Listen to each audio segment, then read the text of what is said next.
Hello everyone, welcome to another video. This is Rabbani Khan and you guys are watching Engineer लड़का। मैं इस channel पर एक series start कर रहा हूँ जिसका नाम है basics of car explain in Hindi. ये वीडियो जो आप भी देख रहे हैं ये पार्ट 1 है और इस वीडियो में जो टॉपिक मैं कवर करूँगा उसका नाम है main components of a car. ये टॉपिक बहुत ही आसान है but at the same time ये बहुत इंपॉर्टेंट है अगर आप कार की वर्किंग को बहुत ही अच्छे से समझना चाहते हो।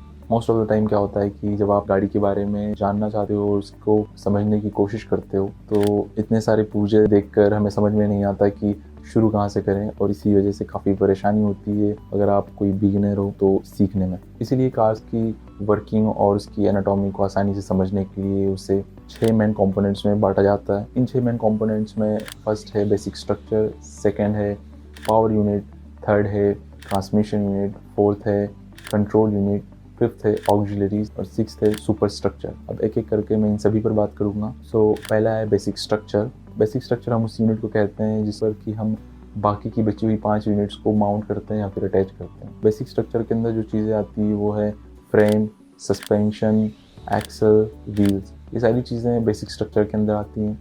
आपको थोड़ी और क्लैरिटी देने के लिए मैं फ्रेम का एग्जांपल लूँगा। ट्रक में आपने कभी ना कभी इस तरीके का फ्रेम ज़रूर देखा होगा जिस पर कि दूसरे कंपोनेंट्स अटैच्ड होते हैं, but in case of car frames होते हैं मोनोकोक जो कि आजकल यूज़ हो रहे हैं। फ्रेम्स के बारे में हम डिटेल में बात करेंगे पर अभी बस आपको बेसिक आइडिया देने के लिए मैंने ये बताया है। तो ये था बेसिक स्ट्रक्चर जो कि हमारा पहला मेन कंपोनेंट था। जो अगला मेन कंपोनेंट है वो है पावर यूनिट। नाम से समझ में आ रहा है कि जहाँ से पूरे कार को पावर मिलती है। इसके अंदर जो चीज़ें आती है वो है engine, cooling system and fuel system. और अगर कार इलेक्ट्रिक है आपकी तो हम इंजन को हटाकर उसकी जगह पर as a power source lithium ion battery होती है उसको कंसीडर करते हैं। नेक्स्ट मेन कंपोनेंट की अगर बात करें तो वो है ट्रांसमिशन यूनिट।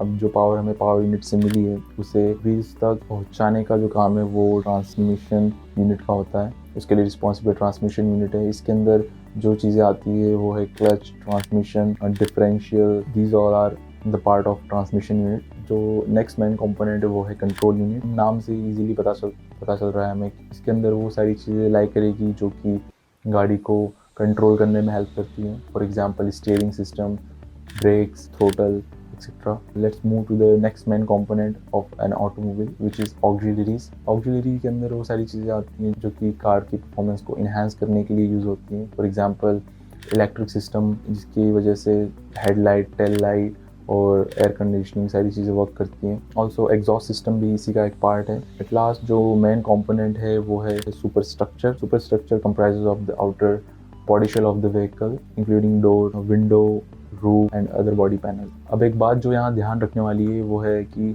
जो स्टार्टिंग के 5 मेन कंपोनेंट्स हमने पढ़े हैं उनको मिलाकर जो गाड़ी की चेसी होती है वो बनती है। तो जो भी चीज़ें मैंने आपको बताई उसकी एक क्विक समरी मैं आपको दे देता हूँ। 6 मेन कंपोनेंट्स के बारे में मैंने आपको भी बताया। Basic structure, power unit, transmission unit, control unit, auxiliaries and last one was super structure. So that's it for this video. I hope ये वीडियो आपके लिए हेल्पफुल रहा होगा and I will see you in next video.